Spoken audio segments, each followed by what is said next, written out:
પોરબંદરના રાણાબોડી ગામે એક જ યોજનામાં વર્ષ 2001 થી 2025 સુધીમાં 74 આવાસ મંજૂર થયા છે। ત્યારે મંજૂર થયેલા આવાસોના લાભાર્થીઓ અંધારામાં હોવાની આશંકા વ્યક્ત કરી રજૂઆત કરવામાં આવી છે। પોરબંદર જિલ્લાના રાણાબોડી ગામમાં ફક્ત એક જ યોજનામાં 74 આવાસ મંજૂર કરાયા હોવાનું સામે આવ્યું છે। રાણાબોડી ગામમાં 2001 થી લઈ અને 2025 દરમિયાન પંડિત દીનદયાલ આવાસ યોજના હેઠળ 74 જેટલા આવાસ મંજૂર કરવામાં આવ્યા છે, પરંતુ આ આવાસોની મંજૂરીને લાભાર્થીઓને મળી છે તે લાભાર્થીઓ અંધારામાં હોવાની આશંકા વ્યક્ત કરી માતૃભૂમિ સંસ્થા દ્વારા તપાસ કરવા રજૂઆત કરવામાં આવી છે।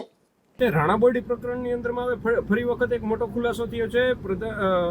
આવાસ યોજનાઓની અંદરમાં 74 આવાસ જે છે એ ખાલી પંડિત દીનદયાલ ઉપાધ્યાય આવાસ યોજના હેઠળ 74 આવાસ 2001 થી લઈ અને 2025 દરમિયાન ફાળવવામાં આવ્યો। હવે આ આવાસ 74 ખાલી રાણાબોડીની અંદરમાં પાસ કરવામાં આવ્યા છે, બરોબર। તો એમાં મોટા ભાગના વ્યક્તિઓને કોઈને પણ લાભ મળ્યો એવી સંભાવના બહુ ઓછી છે, અને ખાસ કરીને 2019 અને 2020 દરમિયાન 21 આવાસ એક વર્ષની અંદરમાં 21 આવાસ ફાળવવામાં આવ્યા છે।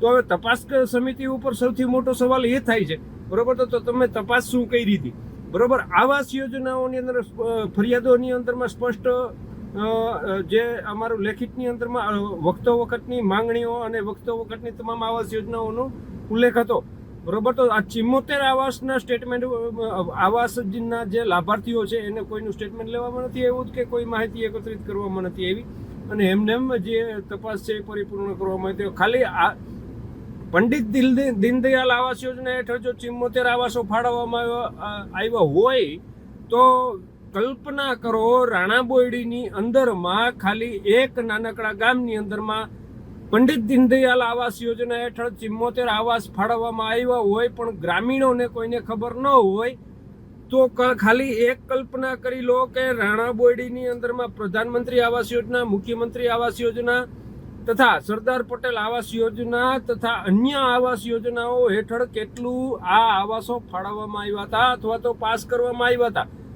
આ સંસ્થા દ્વારા રાણાબોડી ગામે વિવિધ યોજનામાં સરપંચ દ્વારા કરોડો રૂપિયાનો ભ્રષ્ટાચાર કર્યો હોવાની પણ અગાઉ કેન્દ્ર અને રાજ્ય સરકારમાં રજૂઆત કરવામાં આવી હતી।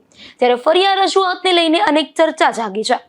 નિપુલ પોપટ સાથે અશોક થાનકી, ગુજરાત ન્યૂઝ, પોરબંદર।